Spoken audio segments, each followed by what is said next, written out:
Hey friends, I'm back for another one. I just wanted to talk to y'all for a second. I had mentioned something on my last video. I think it said something about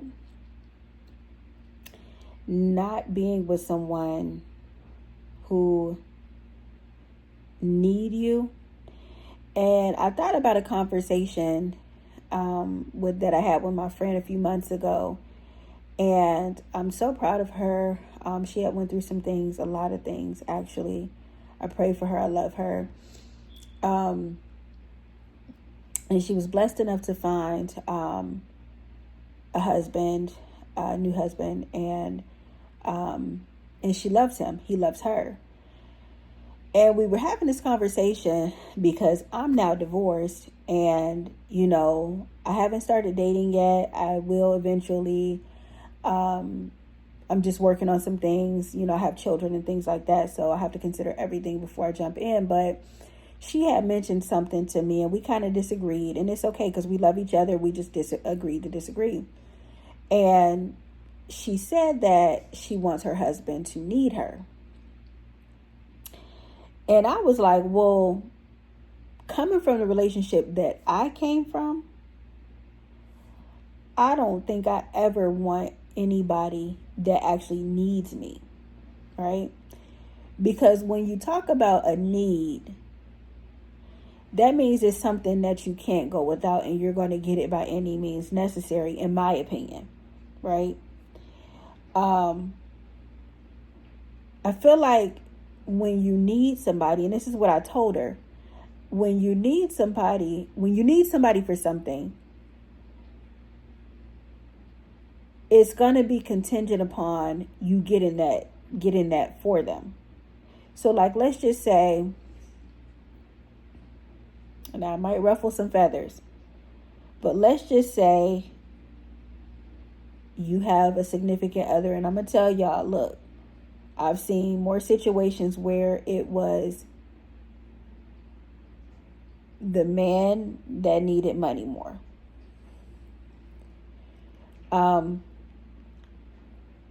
When, like, let's just say hypothetically, someone needs somebody for money.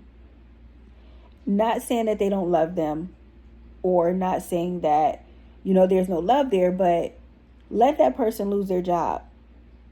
They're going to go to the next person who has the money. Let's just say they come to you with no car.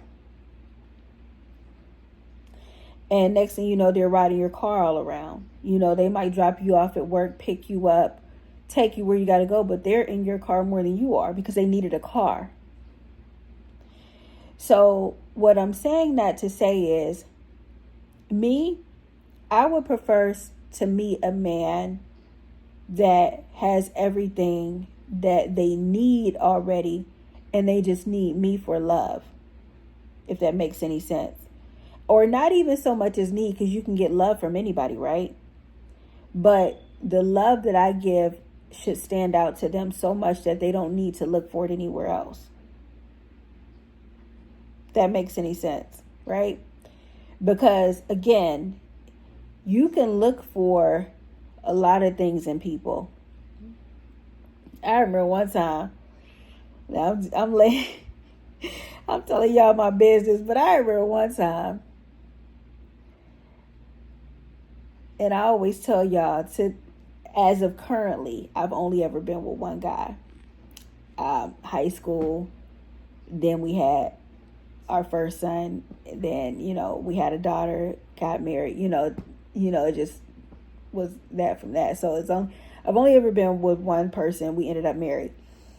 But I remember one time we had broken up because, he was cheating. And bruh, like I had to get a car because I had let him have our quote unquote family car, because at the time I was working from home, and I guess he had a job and he needed the car more than I did, I guess. But to me, a real man would let you have the car since you have the kids. But whatever, that's neither here nor there. But this one particular day, so I ended up getting me a car. I guess that the family car we had got repoed or something. It wasn't paid. It wasn't paid. So I ended up having to get a car myself, my own. It was a 2007 GMC Acadia. And I was so proud of that car because it had a sunroof, it had a third row, like it was like perfect for me and the kids. And this one particular day, I had called myself letting him back. I guess the situation in the other place didn't work out or whatever, so I let him back. Okay, stupid, right? But all right, leave me alone. So he got ready to go to work, and the car wouldn't start, and he comes back in the house and was like, man, it clicked, but it didn't start up. So I'm like, what? My car's been fine. And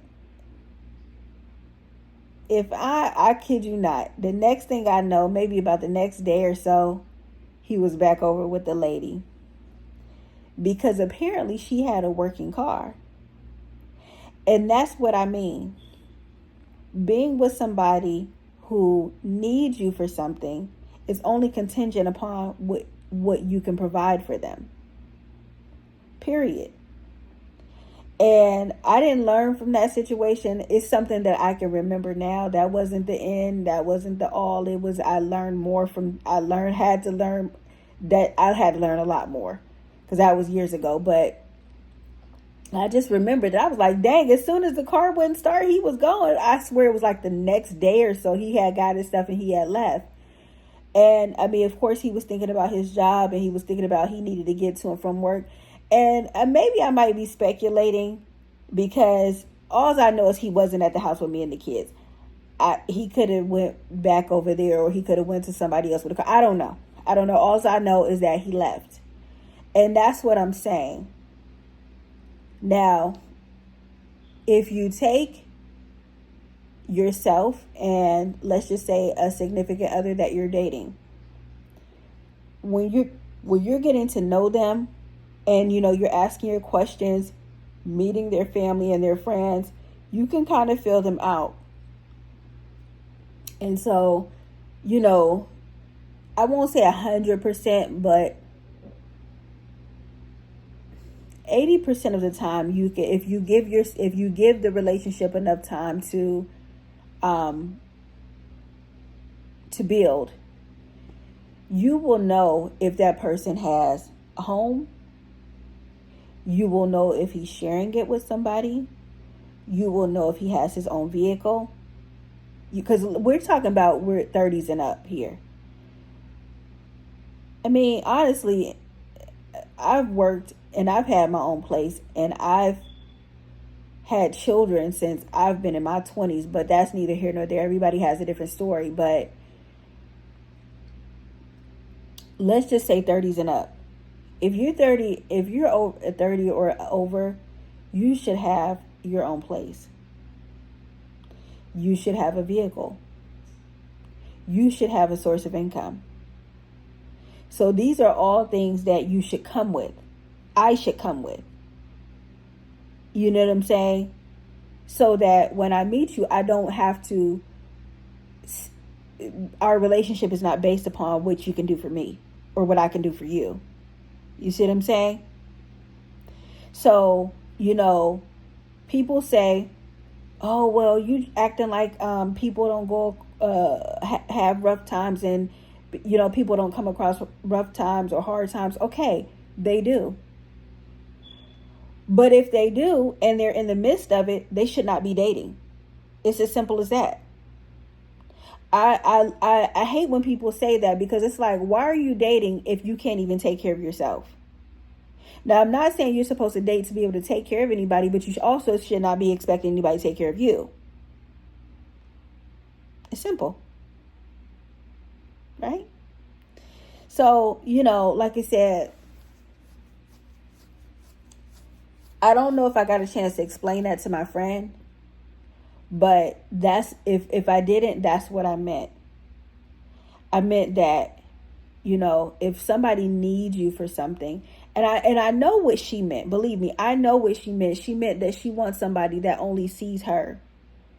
But that does not mean that they have to need you and only to love and see you. We walk out of the house every day. Every day there's a woman that's prettier than me. Every day there's a man that's going to be more handsome than my husband, more money, whatever the case may be. But because of the love we share, because of the respect that we have, that's why we don't look at anybody else. That part. It has nothing to do with needing or any of that. Nothing.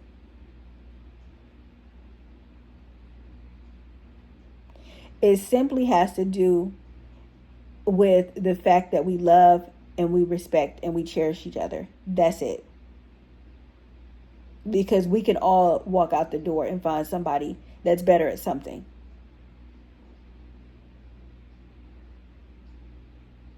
But some people have enough morals, integrity, love, and everything else that they wouldn't even jeopardize. Because really, honestly,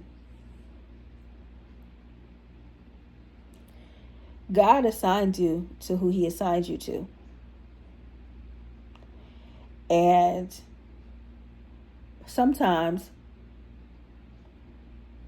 people don't cherish that person that God sent.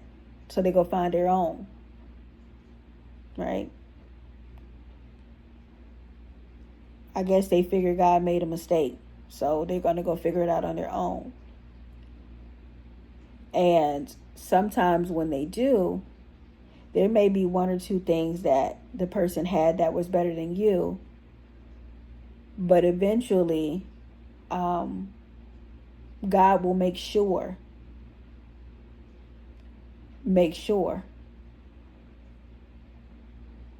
that you understand that he actually sent you someone. He sent you the right one. And you didn't appreciate them.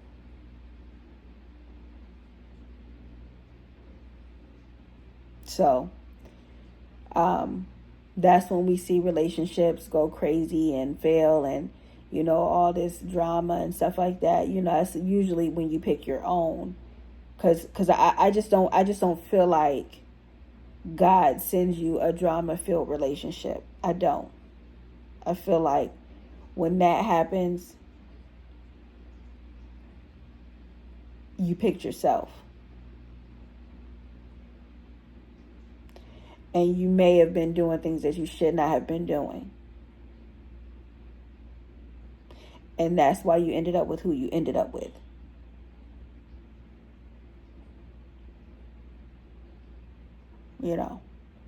And not that you're a bad person.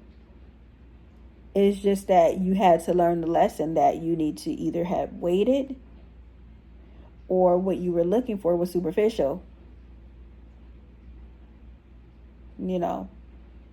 And it wasn't going to last anyway.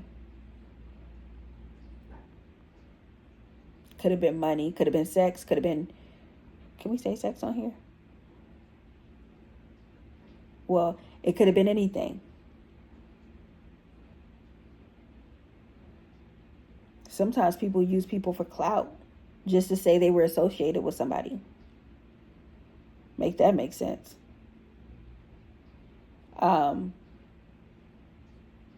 So yeah, when I say that you don't want to be with somebody who needs you, it's not saying that because some people, and I think I'm this type of person too. I want to be with somebody who adores me. I want to be with somebody, especially being a Leo. I want to be with somebody who hype me up. But not at the expense of only when I'm doing something for them.